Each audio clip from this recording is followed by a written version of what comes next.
इधर उज्जैन में बिस्मिल्लाह कमेटी द्वारा सबील लगाई गई मुहर्रम की 1 तारीख से लेकर मुहर्रम की 9 तारीख तक सबील पर अलग अलग प्रकार का प्रसाद वितरण किया गया है।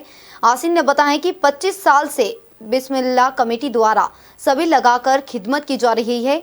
रसूल अल्लाह के नवाजे शहीद आज़ाद इमाम हुसैन और शाहिदाने करबला की याद में उद्देश्य से सबील लगाई जाती है। सभी धर्म के लोगों ने मिलकर 1999 में सबील लगाने की शुरुआत की थी। प्रमुख रूप से मुहर्रम की 10 तारीख को प्रसाद के रूप में 50 क्विंटल हलवे का वितरण किया गया है।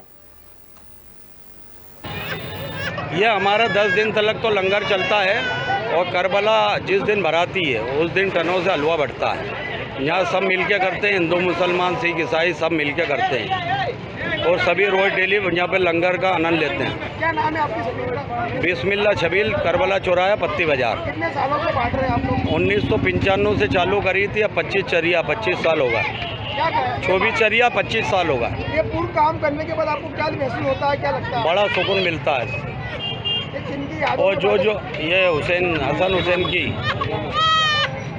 और इसमें जो भाग लेता है सब तर होगा बिल्कुल लोग। उज्जैन में शहीद पार्क से डंडी यात्रा का आयोजन किया गया है, जिसमें भक्तजन पूरे रास्ते पांडुरंग भगवान के भजन गाते हुए चल रहे थे। यात्रा शहीद पार्क से गजानंद महाराज मंदिर सेठी नगर पर समाप्त हुई है। पंढरपूर यात्रा महाराष्ट्र का प्रसिद्ध उत्सव है या इसे दिंडी नाम से भी जाना जाता है, जो सामाजिक समरसता का अनुष्ठान और अद्भुत उदाहरण है, जिसमें जात पात पंथ धर्म उच्च नीच वृद्ध युवा पुरुष महिला ऐसा कोई भी भेदभाव नहीं रहता है। डॉक्टर गोविंद ने बताया है कि लगभग 800 साल की संत परंपरा का यह आयोजन इस वर्ष उज्जैन में भी प्रतीकात्मक रूप से प्रारंभ किया गया है। उज्जैन यात्रा में प्रमुख रूप से ज्ञानदास महाराज, संत दादूराम आश्रम आदि उपस्थित रहे हैं। ये आषाढ़ मास की एकादशी को गत 1000 वर्षों से महाराष्ट्र के पंढरपुर में दिंडी यात्रा निकलती है, जिसको मराठी में वारी भी कहते हैं। तो संत ज्ञानेश्वर महाराज, संत एकनाथ, नामदेव, तुकाराम, ये महाराष्ट्र के संतों ने सामाजिक समरसता की दृष्टि से एक बहुत बड़ा आंदोलन वहाँ पर खड़ा किया था। आज भी महाराष्ट्र के इन 4 स्थानों से अलग अलग प्रकार की यात्राएं निकलती है और फिर वो श्री क्षेत्र पंढरपुर जाती है। पंढरपुर में पंढरीनाथ महाराज का बहुत बड़ा मंदिर है चंद्रभागा नदी के किनारे, और पंढरीनाथ को भगवान श्री कृष्ण का ही एक रूप माना जाता है। तो ये यात्रा पंढरपुर की विशेष रूप से है और मध्य प्रदेश में इंदौर, ग्वालियर और जबलपुर और भोपाल, इन स्थानों पर ये यात्रा निकलती थी। उज्जैन में इस यात्रा का आयोजन पहली बार हुआ। चूँकि यह यात्रा संपूर्ण समाज के लिए, क्योंकि जो वारकरी संप्रदाय है उस वारकरी संप्रदाय में सभी समाज के, जाति के, पंथ के लोग उस वारकरी संप्रदाय में होते हैं।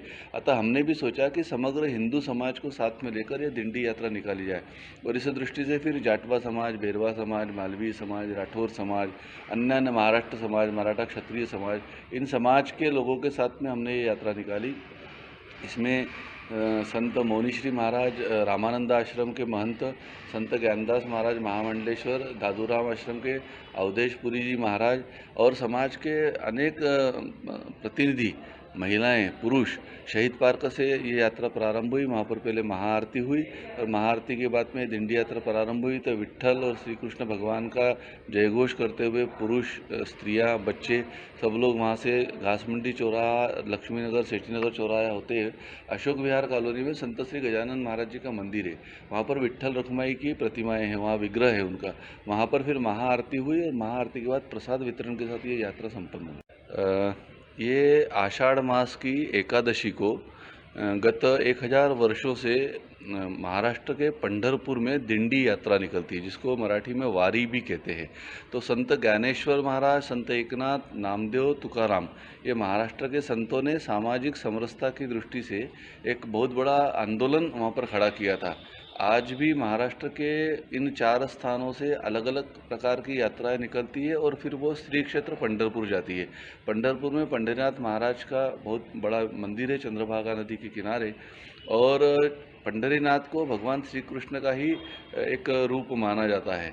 तो ये यात्रा पंढरपुर की विशेष रूप से है और मध्य प्रदेश में इंदौर, ग्वालियर और जबलपुर और भोपाल, इन स्थानों पर ये यात्रा निकलती थी। उज्जैन में इस यात्रा का आयोजन पहली बार हुआ। चूँकि यह यात्रा संपूर्ण समाज के लिए है, क्योंकि जो वारकरी संप्रदाय है, उस वारकरी संप्रदाय में सभी समाज के, जाति के, पंथ के लोग उस वारकरी संप्रदाय में होते हैं। अतः हमने भी सोचा कि समग्र हिंदू समाज को साथ में लेकर यह दिंडी यात्रा निकाली जाए, और इस दृष्टि से फिर जाटवा समाज, भेरवा समाज, मालवीय समाज, राठौर समाज, अन्य महाराष्ट्र समाज, मराठा क्षत्रिय समाज, इन समाज के लोगों के साथ में हमने ये यात्रा निकाली। इसमें संत मौनीश्री महाराज रामानंद आश्रम के महंत, संत ज्ञानदास महाराज महामंडलेश्वर, दादूराम आश्रम के अवधेश पुरी जी महाराज और समाज के अनेक प्रतिनिधि, महिलाएं, पुरुष, शहीद पार्क से ये यात्रा प्रारंभ हुई। वहाँ पर पहले महाआरती हुई और महाआरती के बाद में दिंडी यात्रा प्रारंभ हुई। तो विट्ठल और श्री कृष्ण भगवान का जयघोष करते हुए पुरुष, स्त्रियां, बच्चे सब लोग वहाँ से घासमंडी चौराहा, लक्ष्मीनगर, सेठीनगर चौराहा होते हैं अशोक विहार कॉलोनी में संत श्री गजानन महाराज जी का मंदिर है। वहाँ पर विट्ठल रखमाई की प्रतिमाएँ हैं, वहाँ विग्रह है उनका। वहाँ पर फिर महाआरती हुई और महाआरती के बाद प्रसाद वितरण के साथ ये यात्रा संपन्न हुई। ये आषाढ़ मास की एकादशी को विश्व प्रसिद्ध भगवान श्री महाकालेश्वर मंदिर में हर दिन कोई ना कोई भक्त अपनी इच्छा अनुसार मन्नत पूरी होने पर कोई ना कोई वस्तु दान करता है।